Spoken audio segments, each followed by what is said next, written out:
अगर किसी डिटरमिनेंट का समेशन लिखना, से ये डिटरमिनेंट है हमारे पास delta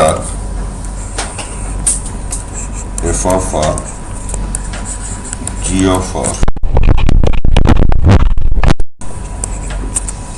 A B C L M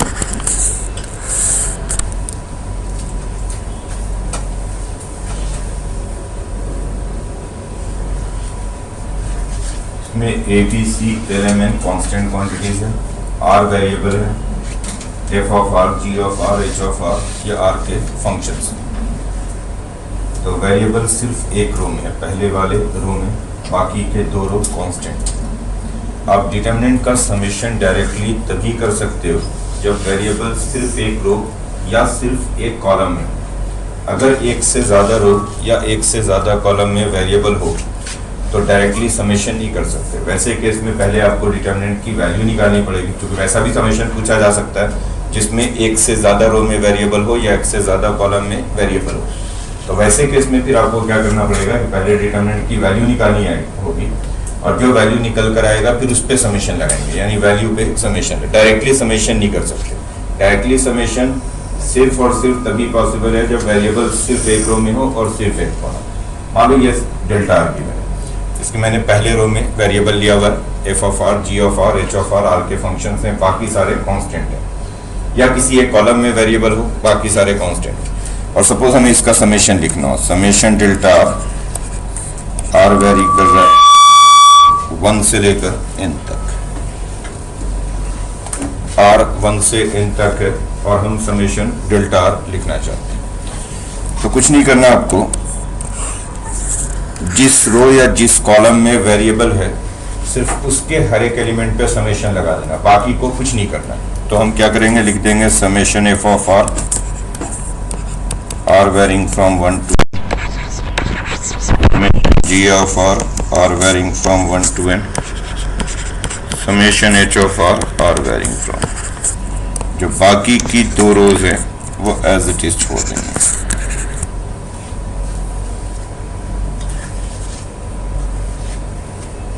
जिस रो या जिस कॉलम में वेरिएबल है उसी पे समेशन लगेगा, बाकी एज इट इज रहेगा। और बाकी पे यहाँ से फिर समेशन वाले फॉर्मूले लगेंगे जो आपने प्रोग्रेशंस में पढ़ा होगा। 11th में समेशन के आपने कई सारे फॉर्मूले पढ़े हैं कि समेशन आर अगर आर 1 से n तक वेरी कर रहा है तो आर का समेशन लिखते हैं n into n plus 1/2। R square का समेशन अगर हो आर 1 से n तक वेरी कर रहा है तो समेशन लिखते हैं n into n plus 1 to n plus 1/6।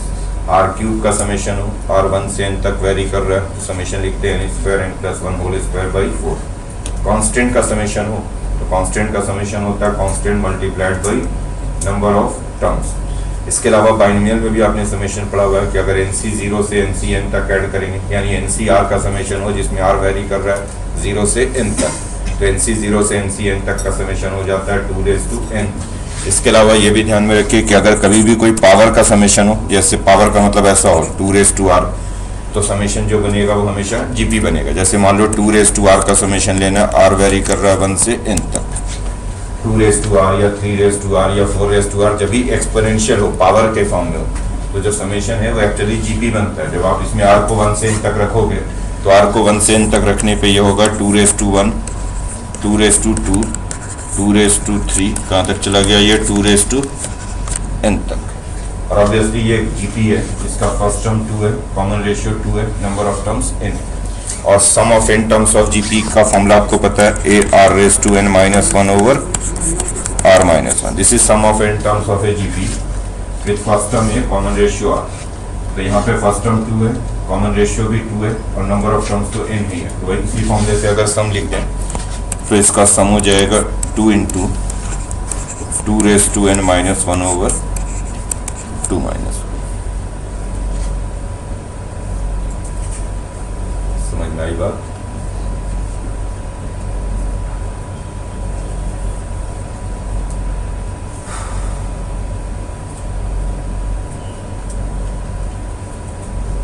तो समेशन ऑफ वेरिएबल का डायरेक्टली किसी भी डिटरमिनेंट का समेशन आप डायरेक्टली तभी करोगे जब वेरिएबल सिर्फ एक रो या सिर्फ एक कॉलम में।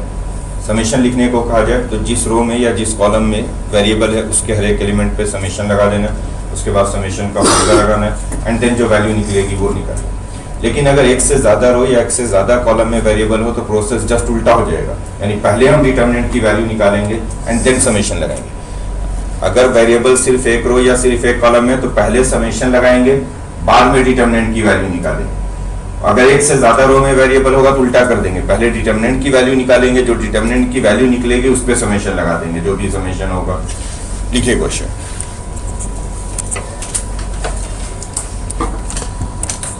Delta R is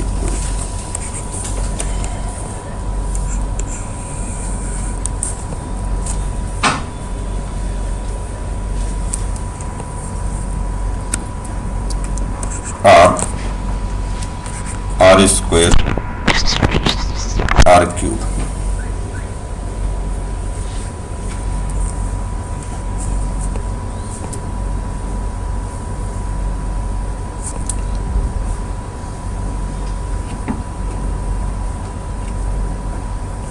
three N four N square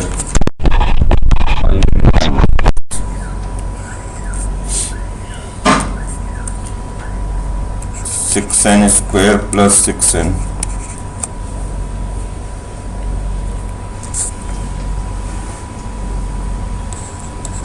to N into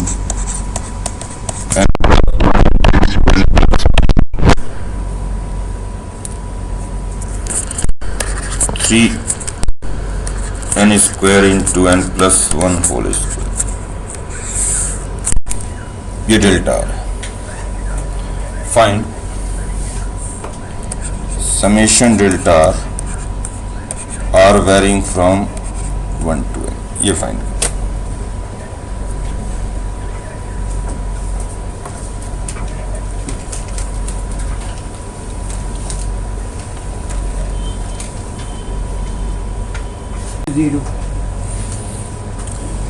देखो अभी मैंने कहा कि अगर डिटर्मिनेंट का समेशन लेना हो जीरो ही होना चाहिए, तो जिस रो या जिस कॉलम में वेरिएबल है सिर्फ उसी पे समेशन लगेगा, बाकी एज इट इज रहेगा। और वेरिएबल क्या है इसमें? आर, क्योंकि आर वेरी कर रहा है 1 से n तक, तो आर वेरिएबल है, बाकी सब कांस्टेंट है।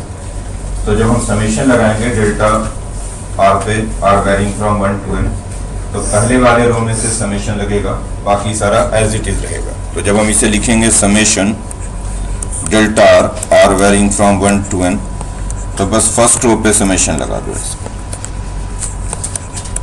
Are varying from 1 to n,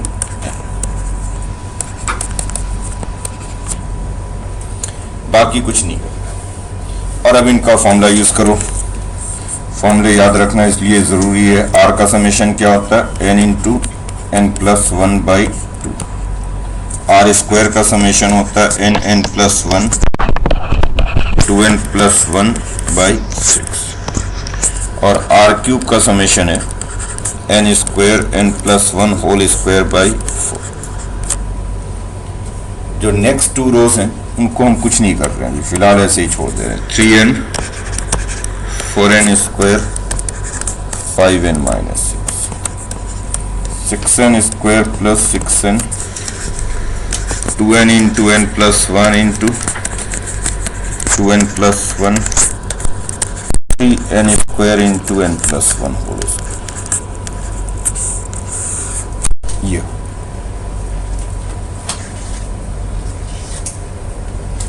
और अब अगर आप ध्यान से देखते हैं तो पहले वाले रो को अगर 12 से मल्टीप्लाई कर दो तो first and third row identical हो जाएंगे। फिर 12 से मल्टीप्लाई करोगे तो यहाँ पे 12 से मल्टीप्लाई करो ये आ जाएगा 6n स्क्वायर प्लस 6n। इसको 12 से मल्टीप्लाई करोगे ये आ जाएगा 2n into n plus 1 into 2। इसको 12 से मल्टीप्लाई करोगे 3n square n plus 1 whole. तो अगर फर्स्ट रो को 12 से मल्टीप्लाई कर दिया जाए तो first and third row identical हो जाएंगे। तो इसको हम ऐसे लिख सकते हैं,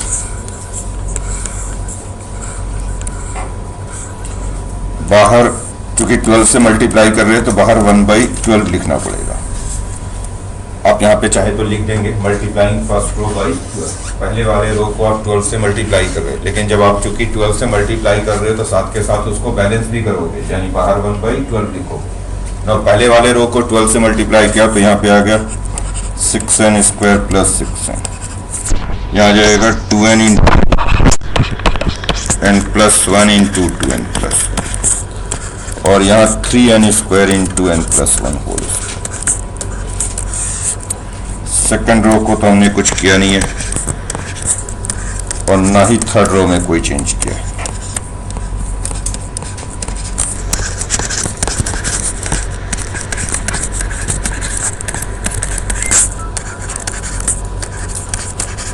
Now obviously first row and third row are identical, same, means determinant is 0.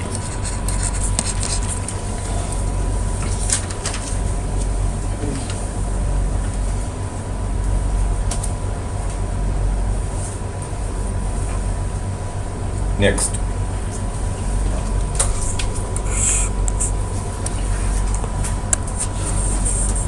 delta is equal to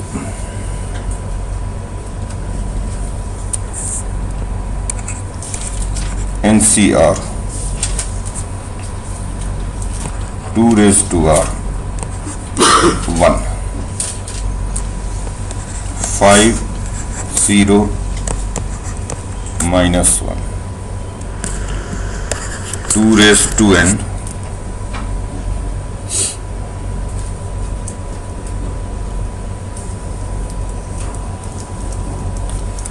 2 raised to n plus 1 minus 1 n plus 1।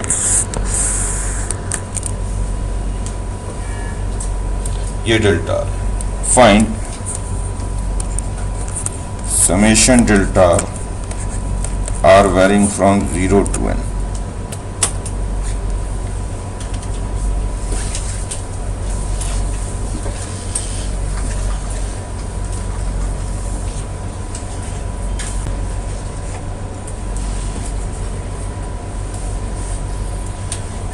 Variable इस बार सिर्फ पहले कॉलम में जो वेरी कर रहा है वही वेरिएबल है, बाकी सब कांस्टेंट है। वेरी कौन कर रहा है? आर, 0 से n तक, तो आर वेरिएबल, बाकी सब फिक्स। और आर आपको सिर्फ पहले कॉलम में दिख रहा है, दैट मीन्स कि पहला कॉलम वेरिएबल है, बाकी कांस्टेंट है। तो आप समेशन जो लगाओगे वो सिर्फ फर्स्ट कॉलम पे लगाओगे, बाकी को एज इट इज छोड़ दोगे। तो लिखते हैं summation delta R varying from 0 to n। तो यहाँ हो गया R varying from 0 to n NCR r varying from 0 to n 2 raised to r varying from 0 to n 1। ठीक, और अब लिखा जाए समेशन NCR का समेशन। अभी थोड़ी देर पहले मैंने बोला था कि NC 0 से NCN तक ऐड करेंगे तो सम बनेगा 2 raised to n, और ये NC 0 से NCN तक ही है, R 0 से n तक है, मीन्स NC 0 से शुरू होगा NCN पे खत्म होगा। तो पहला वाला तो बन गया 2 raised to n।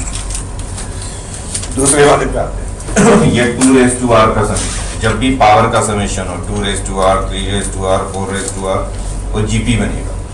r को कहाँ से रखना है? 0 से n तक।